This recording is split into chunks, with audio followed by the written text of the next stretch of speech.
and welcome to another episode of Earth911's Sustainability in Your Ear, the podcast conversation about accelerating the transition to a sustainable carbon neutral society.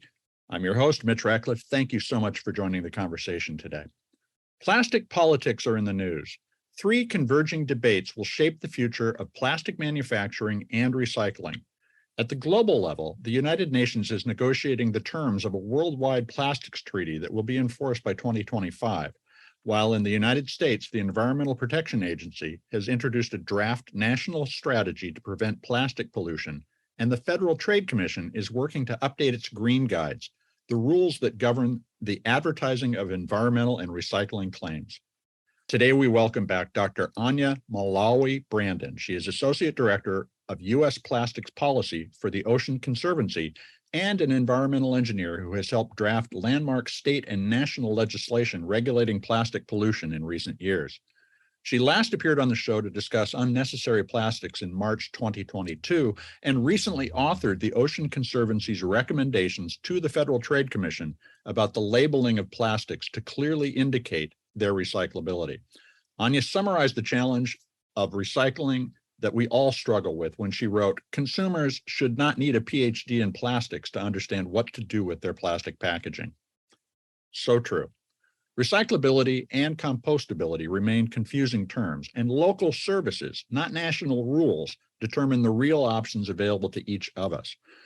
The Ocean Conservancy has called for stricter regulation of plastic recyclability, recycled content, compostability, and other environmental claims by the Federal Trade Commission when it updates the green guides. Like the European Union and Britain, which have introduced far more stringent rules about sustainability claims, the Federal Trade Commission's rules are expected to introduce penalties, such as bans on advertising and fines when companies make vague environmental claims. At the same time, the plastic industry is ramping up its claims that it can recycle more plastic using advanced techniques, the chemical and molecular recycling approaches described during our recent interviews with Nexus Circular and Carbios. The industry, the plastics industry, wants us to, quote, retain the societal benefits of plastics, unquote. So there's a lot of politics going on. The economic and policy tensions are rising as global, national, and state leaders launch programs and policies designed to curb the use of plastic, track and regulate the shipping and recycling of plastic waste, and to establish clear, useful labeling guidance. You can learn more about Anja and her work at the Ocean Conservancy at oceanconservancy.org. Ocean Conservancy is all one word, no space, no dash, oceanconservancy.org. Welcome back to the show, Anja. It's good to have you back to talk about plastics again. How are you doing? Thank you for having me back. I am excited to be back, and happy World Ocean Month, if I might add. Well, thank you. We have been doing some celebrating here as well. We just had Philippe Cousteau on to talk about World Oceans Day, so a lot of focus on that. But the focus on plastic today, there's a lot to discuss, and I want to start with the FTC green guides, which they're being updated for the first time in 10 years. Can you summarize the changes the Ocean Conservancy believes that we need to enact in order to address the more sophisticated greenwashing we're seeing from companies? Absolutely. And I think it helps to take a step back first and think about what are the green guides supposed to be doing? Really, they're supposed to be ensuring that marketing claims about environmental benefits or recyclability or any of those pieces are truthful and accurate. So when you or I or your listeners go to the store and choose to buy a product, we can feel confident in what we are, using our purchasing power for. But right now, it's clear that these guides are falling short. Nearly every product, especially plastics, has that, infamous chasing arrow on it that, misleads us into thinking they're recyclable when the truth is far from it. So we need to really make sure that accurately labeled plastic products so that consumers are empowered to make decisions and so that producers have to own up to the products they're making. They shouldn't be able to simply hide behind that chasing arrow symbol.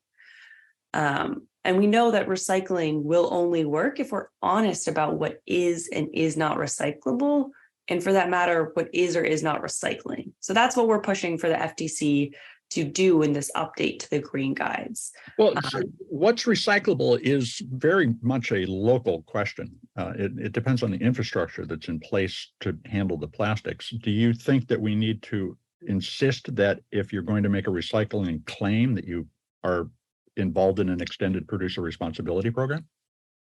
That's a great question. And you're absolutely right with that. At the way we do it right now in the US, recycling is absolutely local. And we know what it means to be recyclable generally. We know what it means to be designed to be recyclable. And so that's what we're really pushing for.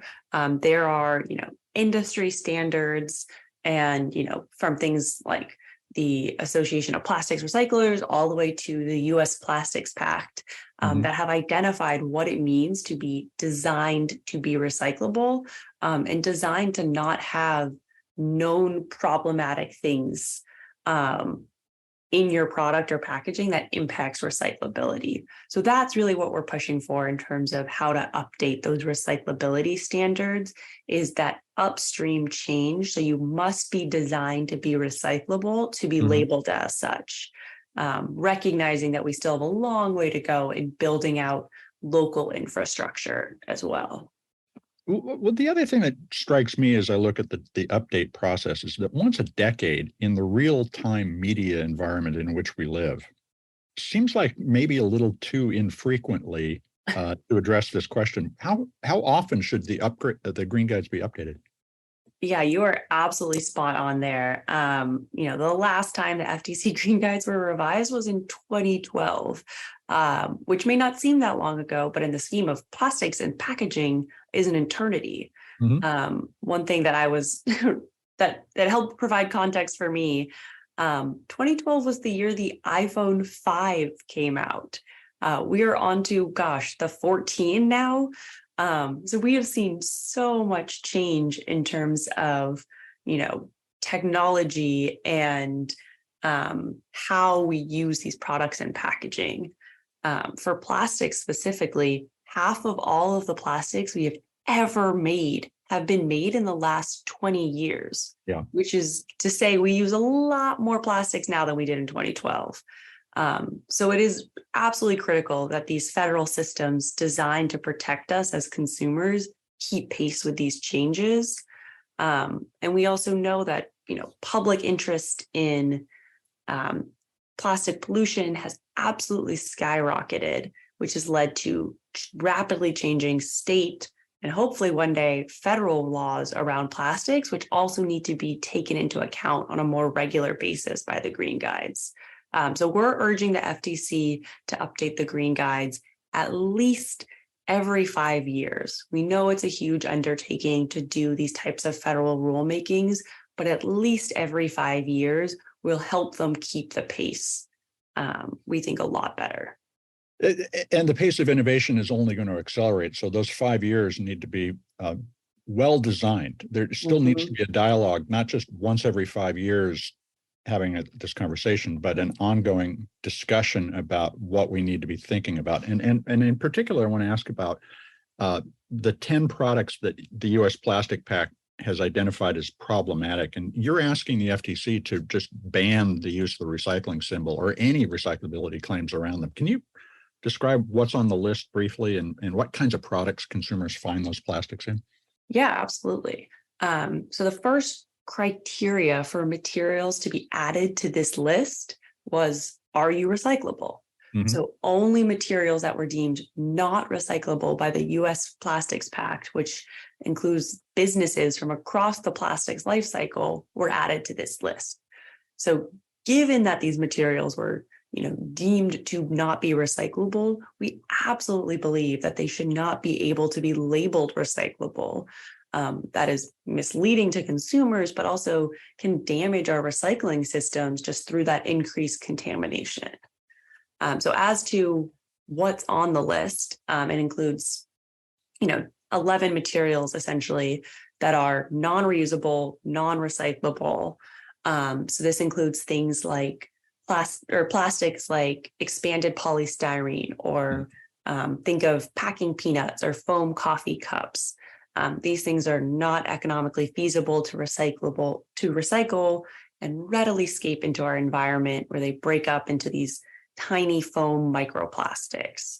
It includes things like cutlery, straws, stirrers, which, given their odd shape and size, really can't be sorted in recycling facilities. Highly colored PET water bottles or bottles, which take a very recyclable material like a PET water bottle and essentially renders it useless because of those colors added. So that's, these things are probably very familiar to your listeners, both from their everyday lives in the store, but also if you go out and look on a beach. Many of these items are also the most commonly collected items every year in Ocean Conservancy's International Coastal Cleanup, meaning that the same items that wind up polluting our ocean are also the items that are polluting our recycling system, which is why we really need, the most effective way to deal with many of these items is to ban them or phase them outright. But at the very least, the FTC can help by ensuring that the producers of these items cannot mislead the public by calling them recyclable. Well, now you've pointed to the California Truth in Labeling Law, which is sometimes referred to as SB 343, as the right model for the nation to adopt. Let's go through a couple of the basic principles. One is that you need to provide accurate information, but how much information, such as local or recycling options, health risks, environmental impacts, all this new information we have should be on a label or should be available to consumers so they can make their own decision? Yeah, great question. As a scientist, I always love that states are these laboratories for testing out policy and action. And that's exactly what we've seen in California with this law. SB 343 was really the first truth in labeling law that prohibits that use of that chasing arrow symbol we talked about, unless a product or package is actually designed to be recyclable and is collected for recycling in a majority of communities. So really gets at those two pieces we were talking about, both that local infrastructure and that upstream redesign change. So in terms of how much information, we will always argue that more information is better. There are really exciting, innovative ways to convey that information. Digital labeling or scanning codes could be a really interesting way to help provide that additional information.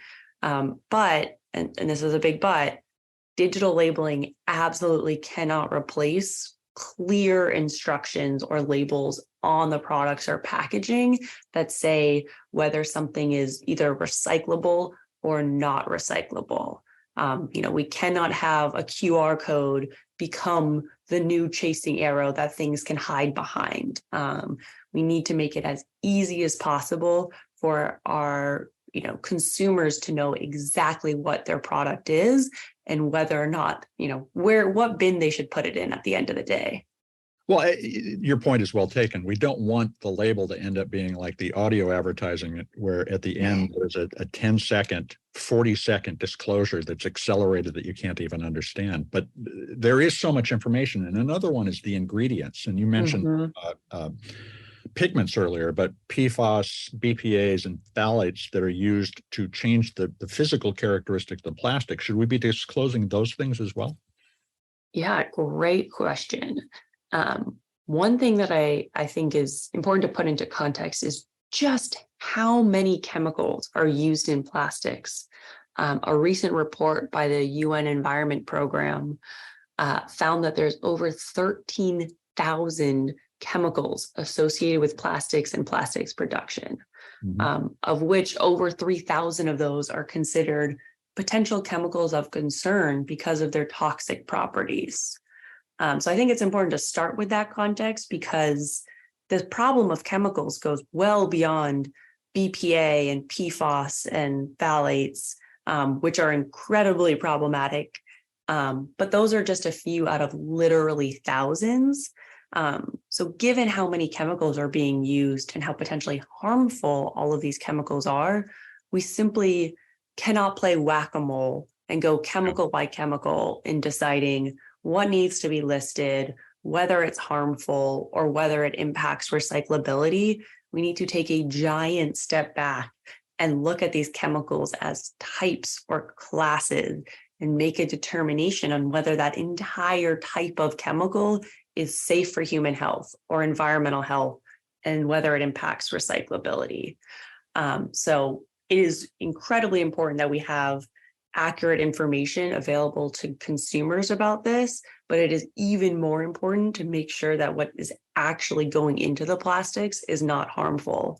And I think those two can interplay. If you have to label what chemicals you're putting in, there's a good chance you're going to try to put in fewer chemicals. Mm-hmm. Well, and then there's the kind of the more rhetorical claims. This is green, this is organic or recyclable, as we've been talking about. How should a company substantiate any of those claims? Do you have basic guidance that you would recommend? Yeah, and that's actually really where the FTC can shine.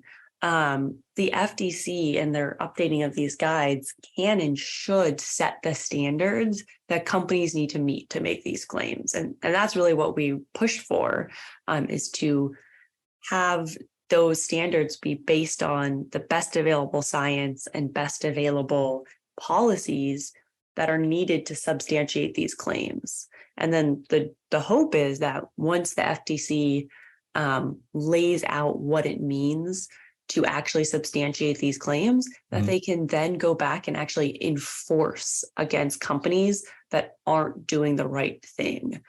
So really laying out the best guidelines and practices that are needed and bringing that penalties for those who are not making, who are not meeting that threshold. Do you see sufficient enforcement funding coming along with the new guides in order to give the FTC some teeth? Yeah, one of the things that the FTC asked was, should we do a rulemaking to increase our enforcement? So they asked the public about this in updating their guides, because I think they were trying to figure out, how important is that? And we, along with many others, argued this is hugely important. The efficacy of these guides is only as good as making sure folks comply with them. You can have the best standards out there, but if you don't actually hold folks to account, what's the point? So we're hopeful that the FTC will actually follow through with that and do that rulemaking so that they can do a better job enforcing. Now, we've been talking about recycling, but there's another growing circular option available in compostable packaging. What's the guidance that you're recommending we embrace with regard to communicating what can be composted at home or in an industrial facility, or whether it can even be compostable in the first place? Great question. I think first and foremost, we know that the solution to the plastic pollution crisis and achieving this circular, sustainable economy is not to replace every plastic item with simply another single-use item made out of a different material. And one of the challenges with these, new and emerging materials is that what they are made of and whether or not they are compostable can be entirely separate questions. For example, bio-based plastics can result in the exact same type of plastic that we already use in a standard PET water bottle. So just because it's bio-based doesn't mean it's biodegradable, and vice versa. Yeah. So even if the materials are compostable, the truth is that our compostability is only as good as the infrastructure available to support that. And sadly, right now, our composting infrastructure is nearly non-existent throughout much of the country. It's lagging way behind even our recycling infrastructure.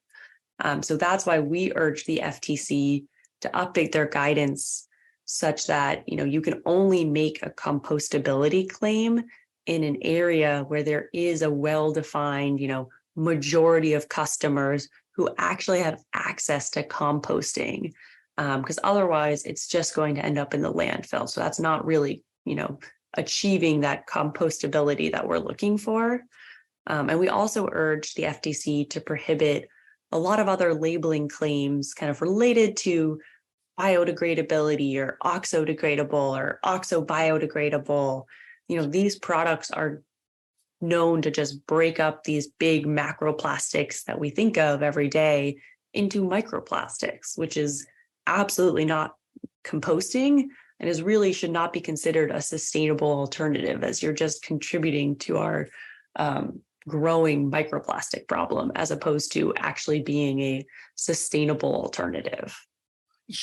In addition to what we're talking about with the green guides, the EPA is introduced the national strategy to prevent plastic pollution. Do you find that that's aggressive enough, and does it complement and extend the other U.S. and international rulemaking efforts that we're talking about? Yeah, that's a great question. There are some really exciting pieces in the new draft national strategy. In particular, they called out the need to reduce how many plastics we're using, especially those single-use, unrecyclable, frequently littered plastics. Those are the same types of products we just talked about that are on the U.S. Plastics Pact list and the types of items we see most on our beaches. It was also really important that in that national strategy, the EPA specifically called out that certain harmful chemical recycling technologies like pyrolysis and gasification actually produce fuels, not plastics. And this came after we at Ocean Conservancy worked with allies and champions on the Hill, like Representative Huffman, on appropriations report language, which is language that goes into EPA's annual budget that highlighted these exact concerns.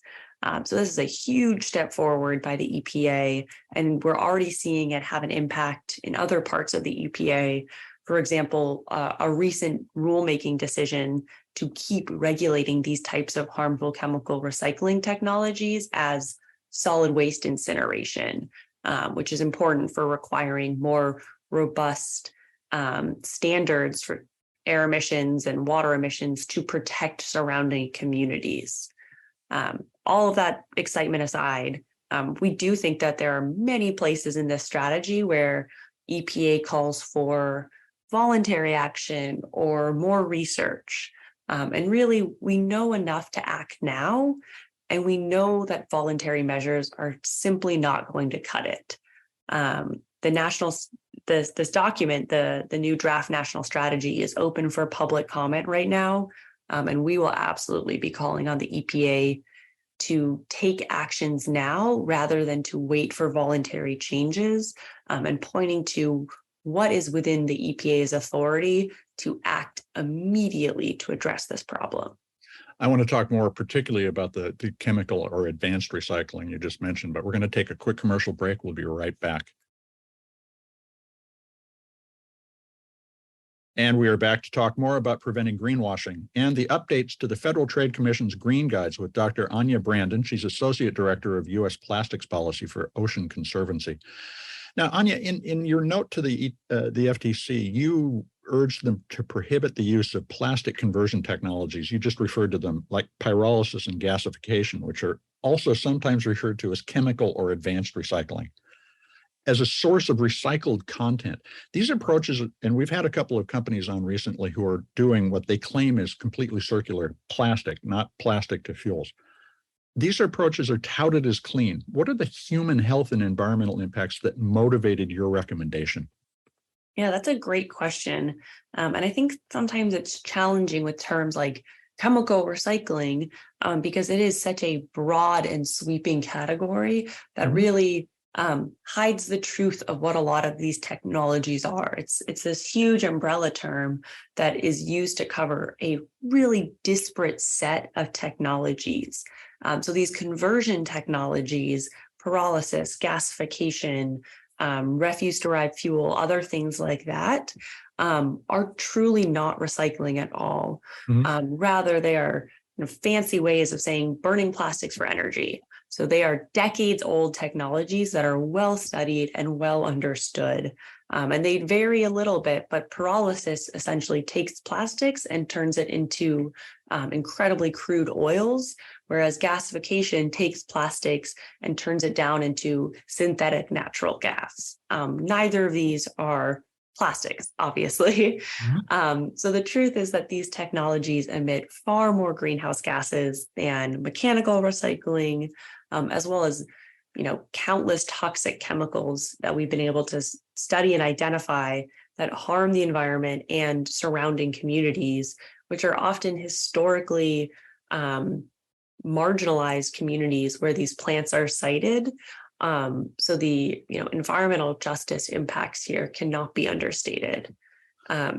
Really, we see chemical recycling being pushed by the petrochemical industry as the answer to plastic pollution, precisely because it allows them to continue this unfettered production of plastic products, while getting to claim recyclability or other things like that. So Are there any subcategories of the practice that you think could be safe, particularly if they were fully scrubbed, there were no emissions? So of these conversion technologies, truthfully, no. Okay. These technologies will always break plastics down into not plastics. And when we're talking about recycling, when you and I or your listeners think about recycling, we're thinking plastics to plastics. And that truly needs to be the gold standard for recycling. One of the challenges, and we've talked with a lot of guests about this, is how can a company who can only make incremental progress, there's no such thing as changing overnight to being sustainable. Absolutely.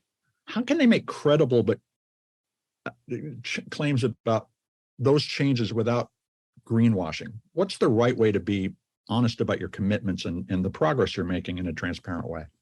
Yeah, that's a great question. And you're absolutely right. It's a tricky one. I think more information is always better, and transparency and accountability needs to be a top priority, both by what they're doing right now, what their products are right now, and where they want to go. So that ability to publicly set goals and share your data and progress on those goals on a regular basis truly needs to be the North Star for these companies. We have seen so many commitments over time, grand, lofty goals that sound like we're moving the right direction, but they all fizzle out because we don't get that regular reporting or checking in on where those commitments are actually going. So by the time, let's say it was a goal by 2020 and 2020 rolls around, it's just nothing has happened because there was none of that accountability and having to own up and say, here's the data, we didn't miss this, or we missed this goal, but here's what we're doing differently. So I think that's really where we need these, forward-looking companies to go. Now, in the context of what we were just talking about, the UN has just concluded at the beginning of the month the second round of negotiations over a global plastics treaty. And there was a lot of politicking going on, essentially to delay the decision so that countries could set their own goals. And this was pushed by the petrochemical countries. But the question I came away from reading about their agreement was, can we actually enforce single-use plastics bans within individual countries efficiently? I didn't see a lot of evidence that there was going to be funding tied to these regulations. Yeah, great question. And I just got back from Paris alongside several other experts from Ocean Conservancy taking part in these negotiations. And you're absolutely right. The politicking really took over the start of the negotiations. And it was truly disappointing to see, countries using procedure to get in the way of progress on the actual substance that we were all there to get to. So we were glad we got there eventually.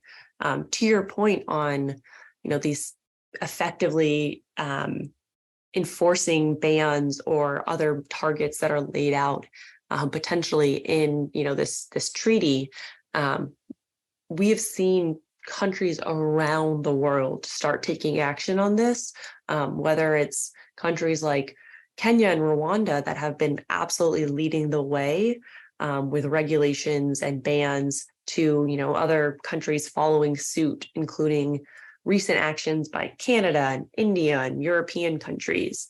So we know that this can happen in a variety of countries with a variety of national contexts and cultural differences. And we've also seen precedent for global cooperation to phase out or ban certain harmful items or products. I think one of the most recent ones that comes to mind is really the Montreal Protocol that banned these ozone depleting chemicals.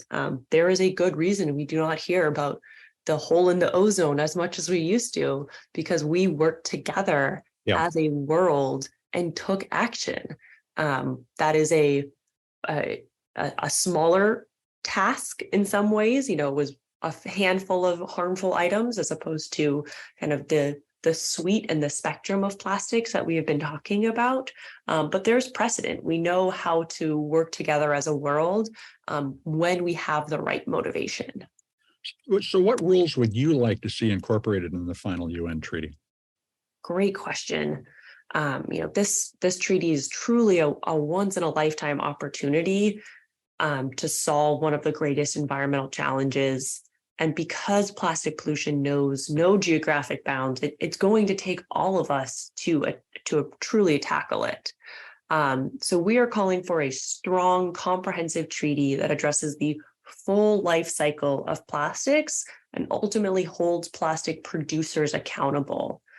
So this is going to mean a treaty that results in meaningful source reduction of plastics, including eliminating those single-use plastics that are the most commonly polluting our ocean. So Ocean Conservancy specifically is calling for a minimum 50% target on source reduction of single-use plastics by 2050.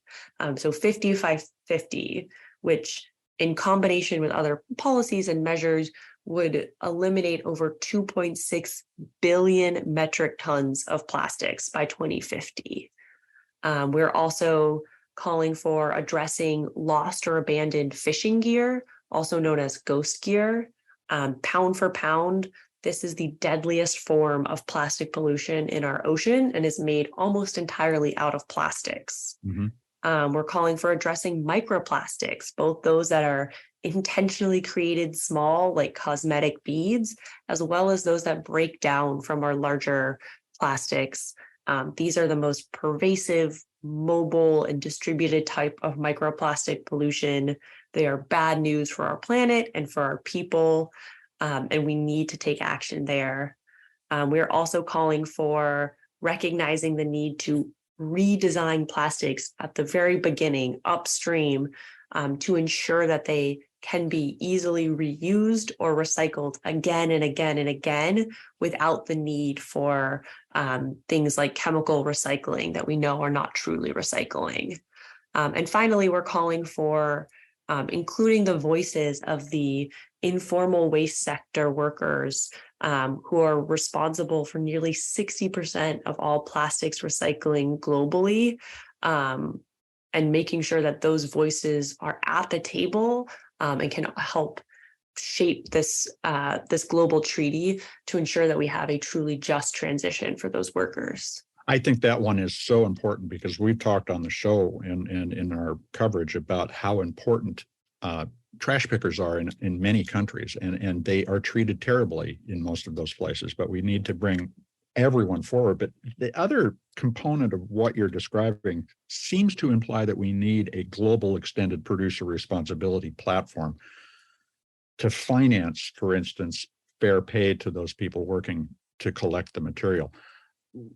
There's also another bill in Congress, the Break Free from Plastics legislation, which has been through Congress 3 times without passing, that would drive us in the direction of a national EPR policy. Do you see progress on Break Free from Plastic in the current Congress, and do you see its EPR features as the right direction for us to be going now? Yeah, that's a great question. And it's a great time to be reconnecting on this because we anticipate that this bill, Break Free from Plastic Pollution, will be reintroduced pretty soon here by Senator Merkley and Representative Catherine Clark in the House. So really exciting time to be thinking about this. Whether or not it moves this Congress is always up in the air. I anticipate, it has continued to gain momentum and gain supporters every year that has been reintroduced. So I'm excited to see that again this year. I think the EPR embedded in that bill and in other bills are incredibly important. I would really point to California's EPR or recent EPR bill, California SB 54, which we helped write as truly what the new gold standard for EPR should be. So it is both, classic extended producer responsibility, holding the producers of all types of single-use plastic and other materials accountable financially for their products. And it requires source reduction for the first time, really the first bill in the entire world to get at the root of this issue by saying we need to make less plastics. So particularly or specifically, that bill calls for 25% less single-use plastic packaging in foodware by 2032. We have estimated that will result in 23 million tons of single-use plastics being eliminated over the next 10 years, which for context is equivalent to the weight of 26 Golden Gate bridges, just because we're thinking about California here. So that type of policy is hugely impactful because we know that to truly address this plastic pollution crisis, we need to start by making less plastics. In terms of the EPR components of the program, a national EPR policy would be great, but do you see the funding mechanisms configured correctly to allow state level implementation of those programs? In Break Free in particular, I think how to frame this. There is a permission structure for states that already have extended producer responsibility, so it doesn't preempt any past or potentially future state level action there. One thing that is interesting right now is that we are seeing these states that have taken or that have passed EPR already starting to implement, and so we have an actual producer responsibility organization being stood up in the United States, which is incredibly exciting. And we're going to see it's taking this national approach that will then allow differences for each of the states. So I think, that really does create the roadmap for getting to a federal approach where states or potentially regions can work together and take an approach that makes the most sense for their region, as long as it satisfies, say, a minimum set of standards. So this is the minimum criteria necessary for true extended producer responsibility with source reduction. And then beyond that, you can do what makes sense in your state or your region. We think that regional organizations ultimately is the way where this is all going to settle out, but the lines are so blurry, both at the federal, the state level, and the state to local level, that we just have a lot of discovery and negotiation to do. Absolutely, yeah. I mean, it was one of the funniest things in thinking about Oregon when we were passing EPR here is that one of the transfer stations for our recycling here in Oregon, which is where I live, is 10 minutes away, but technically in Washington, right? We know that because our states are so close and so cooperative in many respects, these state lines can be a bit arbitrary when we're thinking about a system such as waste infrastructure. So I totally agree that a regional and ultimately national approach is going to make the most sense. I want to come back to the FTC process in closing. How can our listeners follow what's going on and register their support or objections for whatever the draft regulations are when they're released? Yeah, it's a great question. So the public comment period for the green guides just closed a few weeks ago. So right now they're going through all those responses and hopefully compiling their decision on what they want to do with these updates. Sadly, we don't have any sense of timing on when exactly that decision will come out. But for listeners who are interested in registering support or expressing concerns, I would recommend reaching out to your elected representatives at the federal level.